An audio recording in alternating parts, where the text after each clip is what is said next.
Good morning children, welcome to Praveen tutorial. Heron's formula जो class 9 का चल रहा था उसी का एक तो बहुत ही इम्पोर्टेंट क्वेश्चन लेके आया हूँ। जिस जो क्वेश्चन सेटर की नज़र में सबसे पहले आता है, तो देखिए, थोड़ा ध्यान देके क्वेश्चन क्या कह रहा है और करना कैसे है। क्वेश्चन है, the perimeter of a rhombus is 20 cm and one of its diagonal is 6 cm. Find the length of the other diagonal. अब इसमें क्या दिया हुआ है? पेरीमीटर दिया हुआ। पेरीमीटर का मतलब होता है बाउंड्री, यानी sum of all the four sides. कितना दिया हुआ है? 20 cm। इसके सॉल्यूशन में क्या करना होगा? तो सबसे पहले ईच साइड निकालना है। सॉल्यूशन में पेरीमीटर दिया हुआ है कितना? 20 cm। तो ईच साइड अगर हम निकालते हैं तो कैसे निकलेगा? Perimeter by 4। क्यों? क्योंकि 4 साइड है। अगर ट्रेंगल का पेरीमीटर दिया हुआ रहता है, इक्विलेटरल ट्रेंगल का, उसका ईच साइड निकालते हैं पेरीमीटर बाई 3, क्योंकि 3 साइड्स उसमें होते हैं। तो ईच साइड हो गया पेरीमीटर बाई 4 यानी 20/4। 4 5 जा 20 यानी 5 cm। तो ईच साइड हो गया 5 cm, यानी यह भी 5 cm हो गया, यह भी 5 cm हो गया, यह और यह सब 5 cm हो गया। तो कोई एक ट्रेंगल को एक ट्रेंगल का एरिया सबसे पहले निकालना है। अब जैसे एडीसी लीजिए या एबीसी लीजिए, तब देखिए गौर करके, ये फॉर ट्रेंगल एबीसी। अब ए क्या है? ए जो है ट्रेंगल ए का अपोजिट साइड, यानी ए हो गया 5 cm। बी कितना है? एंगल बी का अपोजिट साइड यानी 6 cm। और सी कितना है? एंगल सी का अपोजिट साइड यानी 5 cm। अब गौर कीजिए, ए बी सी तो निकल गया। अब पेरीमीटर 20 दिया हुआ है, किसका? रोम्बस का। लेकिन इसका पेरीमीटर मालूम नहीं है। अब सबसे पहले इसका पेरीमीटर निकालना है। पेरीमीटर निकालने के बाद सेमी पेरीमीटर निकालना है, यानी एस। तो डायरेक्ट एस निकाल देते हैं। क्या होता है? A plus b plus c by 2। तो ए कितना है? 5 cm, अब प्लस 6 cm, अब प्लस 5 cm, अब बाई 2। तो 5 5 10 और 6 कितना होगा? 16। तो 16/2 यानी 2 8 जा 16 यानी 8 cm। 8 cm क्या निकला? इसका पेरीमीटर निकला, सेमी पेरीमीटर। एस का मतलब सेमी पेरीमीटर। अब एरिया ऑफ ट्रेंगल निकालना है। एरिया ऑफ ट्रेंगल क्या होगा? Under root s, s minus a, s minus b और एस माइनस सी। ध्यान दीजिए, यही फॉर्मूला है एरिया निकालने का। अब एस के जगह क्या लिखना होगा? एस जो निकला है 8, और यहाँ क्या होगा? 8 माइनस 5, फिर यहाँ 8 माइनस 6, और फिर यहाँ 8 माइनस 5।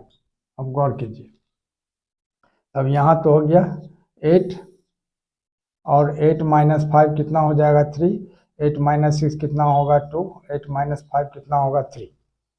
अब गौर कीजिए, अब इसके बाद क्या करना है? जो इसका एरिया निकालना है। एरिया निकालने के लिए आइए इधर, यानी 8 को फैक्टराइज करेंगे तो कितना होगा? 2 इंटू 2 इंटू 2, और फिर 3, और फिर यहाँ 2 इंटू 3, सही ना? अब गौर कीजिए, डबल 2 के बदले एक ठो 2 बाहर निकलता है, फिर डबल 2 के बदले एक ठो 2, यानी 2 इंटू 2 हो जाएगा, और डबल 3 के बदले एक ठो 3, यानी कितना होगा? 3 2 जा 6 2 जा 12, या 2 2 जा 4 3 जा 12, यानी 12 cm स्क्वायर हुआ। किसका? Area of triangle A B C. यानी लिख देना होगा therefore area of triangle A B C is equal to कितना? 12 cm स्क्वायर। ठीक है, अब आगे देखिए, अब area of triangle A B C कितना निकला? 12 cm स्क्वायर। अब एक चीज़ गौर करने की बात है, यहाँ ये डायगोनल हो गया। अब जानते हैं the diagonal of a rhombus divides it in 2 congruent triangles. तो जब 2 ट्रेंगल कॉन्ग्रुएंट है, कॉन्ग्रुएंट का मतलब होता है इक्वल इन ऑल रिस्पेक्ट्स, मतलब हर तरह से इक्वल, तो इसका एरिया भी इक्वल होगा। तो वही चीज़ यहाँ लिखना है, जो since the diagonal of a rhombus divides it in two congruent triangles.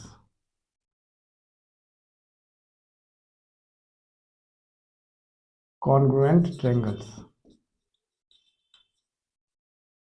Therefore, area of triangle ABC is equal to area of triangle ADC.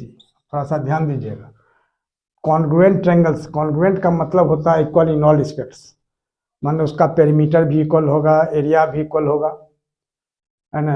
मान करस्पॉन्डिंग पार्ट्स इक्वल होता है, हर साइड करस्पॉन्डिंग इक्वल होगा, हर एंगल करस्पॉन्डिंग इक्वल होगा. तो जब congruent triangles में divide करता है तो इसका मतलब एरिया भी उसका इक्वल होगा. तो अब जब दोनों ट्रायंगल का एरिया इक्वल हुआ तो एरिया ऑफ ABCD क्या हो जाएगा, गौर कीजिए. Area of ABCD is equal to कितना, twice area of triangle ABC.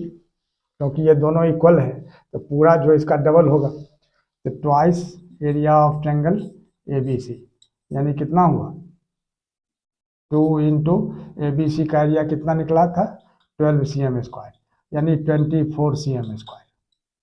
गौर कीजिए, ABC है ना. अब एरिया ऑफ रोम्बस क्या होता है, half product of diagonals. Diagonal क्या है, AC, एक तो क्या है BD, इज इक्वल टू कितना 24, यानी क्या होगा हाफ AC दिया हुआ 6, लेकिन BD निकालना है, यानी कितना होगा 24. अब गौर कीजिए, 2 3 जा क्या होगा 6, और BD इज इक्वल टू कितना होगा, यानी 3BD is equal to 24. Therefore BD is equal to क्या होगा 24/3, यानी कितना 3 8 जा 24, यानी 8 मीटर. गौर कीजिए, थोड़ा ओवर राइटिंग हो गया, इसको थोड़ा सुधार देना जरूरी है. देखिए, तो BD हो जाएगा कितना 24/3, तो 3 8 या 24, तो BD हो गया 8, यानी लास्ट में लिख देना होगा कि therefore the length of the other diagonal,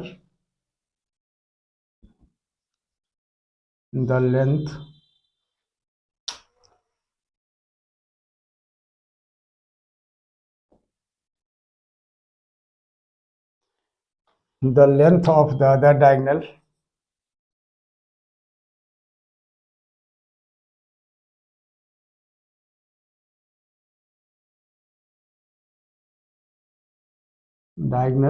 is equal to कितना 8 मीटर, सॉरी 8 cm,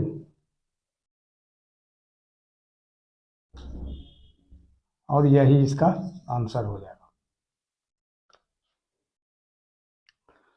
और इसी तरह का इम्पोर्टेंट क्वेश्चन का सीरीज हमारे आपके बीच चलता रहे, और मैं इम्पोर्टेंट क्वेश्चन का सॉल्यूशन आप तक पहुंचाता रहूं और आप तक पहुंचता रहे. इसके लिए यदि फर्स्ट टाइम आए हैं तो सब्सक्राइब कीजिए, अगर पहले से हैं तो बहुत खुशी की बात है, लाइक और शेयर कीजिए. धन्यवाद.